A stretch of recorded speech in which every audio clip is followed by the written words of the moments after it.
Hi guys, how's it? Kia ora to my kiwi whanau, g'day to everyone else, howdy from Texas. So, 2 videos in a weekend where I explain a bit about my channel. The Fairweather Rugby Fan with the 3 X's. Yeah, I know, I even have it on my hat, man. That's just kind of my brand, that's my thing. But where did the name come from? And I'm about to tell you exactly where the name came from, guys. First off, I just want to thank everybody for your continued support of this channel. I know I still do things very, very DIY. It's just my ethic. I mean, you see the tattoos, you see kind of like the straight edge stuff. I'm very punk rock about how I do everything. I do have bigger plans for the channel coming up. You know, some things are going on in my personal life. Those of you who have reached out, I've told you what's going on.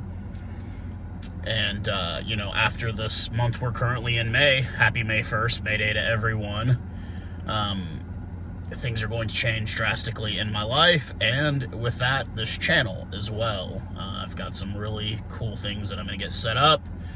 I'll have some space to set up like a proper setup for you guys, and I've got a camera, and it's just going to be, you know, I'm going to just try to make this a lot better and try to build this channel a lot more. And I'll never forget you guys that helped me build it in the beginning. I appreciate every single one of you.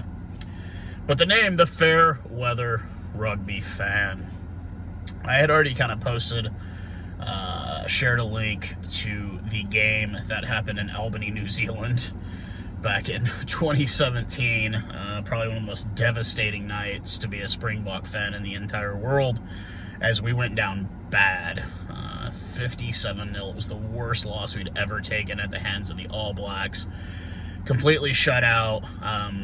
We had a coach at the time who probably wasn't really the best. I don't have anything negative, bad to say about Alistair Coetzee. He just wasn't the right coach for the Springboks.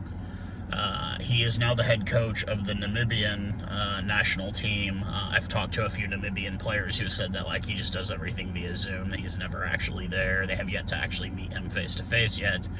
And I believe he's also coaching in Italy now. And this was an Ibn Etzebeth captain side. This was the rugby championship, and this was a devastating night for all Springbok fans, far and wide.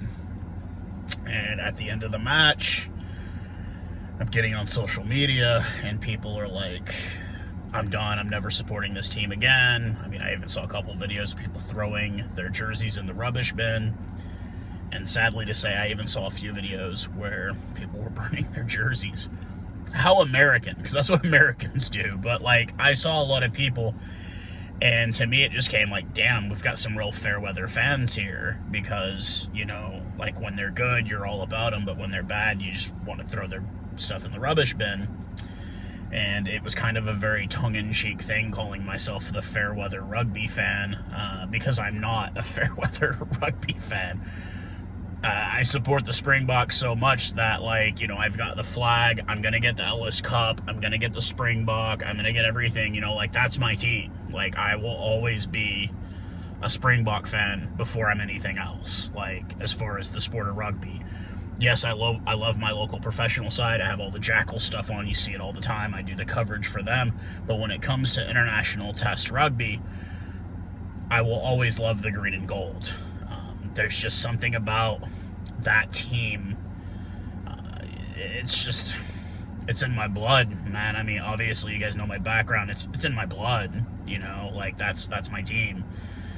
Those guys represent the hopes and dreams of a lot of people, not just in the South Africa and Republic of South Africa, but around the world, man, that, like, there's going to be a better day. And the backgrounds of those players, and, you know, you get all of them, and I've talked about it in 1,000 other videos, like Sia, you know, playing with a brick. That was his toy as a kid, was a brick. Like, he was so poor, he had to play with a brick. That was his toy.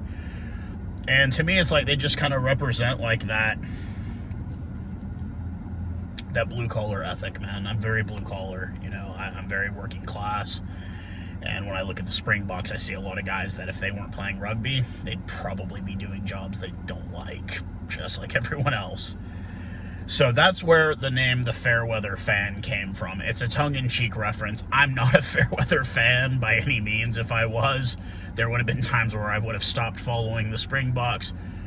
I would have stopped caring about my Waikato Chiefs because, you know, they've played rubbish. You know, I would stop.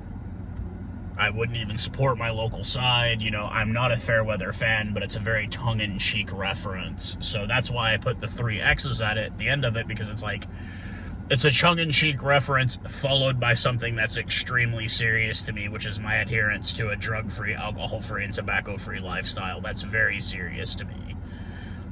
There's not any religious connotations behind it, but if you do believe in that lifestyle and that's what you need to support behind it, I tip my hat to you. I've got nothing against it. I think, you know, if you ever meet me in person, probably one of the things you'll probably notice is the amount of actual religious tattoos I have on my body. Some of you guys have probably tried to look at what's on my hands. That is what's across my knuckles. That is a Bible verse across my knuckles. I also have, on the opposite side of my neck, I have a Catholic cross with Esme Vida across it. My family was very church-going. I am not so much myself, but I don't have anything against people that do that. That's fine. I'm not one of these, like, oh, no, I don't, like, to each their own, you know, but I just have to adhere to a clean lifestyle because I have a lot to lose if I didn't. Some people can have a beer and be fine, or have a glass of wine and be fine. I cannot. I had a drinking problem. I had a drug problem. I smoked cigarettes for many, many years. And, you know, I have to adhere to that clean lifestyle because I can't survive if I don't. So I've had a few people ask me, hey, why don't you drink? That's why I don't drink, because I'm a recovering alcoholic. You're always an alcoholic. If you've ever been one, you're never not one. You know, why don't you smoke weed? Or because I had a drug problem. So I have a problem, which is I can't just do one thing. I have to do all of them. So a little bit of personal background about me. Yeah, I can't drink because if I drink, I won't stop. And I just don't have that kind of self-control. And I had to admit that to myself and realize that, like, you can't even touch that. So that's why I have that. And I talk about the straight edge lifestyle whenever asked about it. I don't mind talking about it. If you want to know what straight edge lifestyle is, you can Google it, what it came from. It was a punk rock thing back in the early 80s, a band called Minor Threat. The X became the sign that they'd put the X on your hand when you were underage, when you went to clubs, so you wouldn't be served. So they took that and made that kind of like their emblem, the X's. Put the X's on your hands, saying, hey, I don't drink, I don't smoke, I don't do drugs. So that's the name, the Fairweather Rugby Fan, and that's how it came about. It all came about after the worst loss in Springbok history. I was in tears at the end of that game. I was in literal tears at the end of that game. I could not stop crying. It was that bad for me. It was that bad. But, you know, I never gave up on the boys, and we saw what happened less than 2 years later. We get Rossi Erasmus, he comes in, he rights the ship, and we win. You know, we lose the very first game of the World Cup, and then we end up winning the whole damn thing, and winning it in pretty convincing fashion in the final game over England. I don't have to bring up the score, because everybody knows what it was, but, yeah, that's how I came up with my name, guys. I hope everyone's having a good Sunday afternoon. I've got some food. I'm going to make some pizzas for the kiddo and me, and just kind of relax, because I got to get to bed early, because I got to go to work tomorrow, just like everyone else. But I hope everyone's doing fine, and I'll talk to you again real soon, guys. Cheers!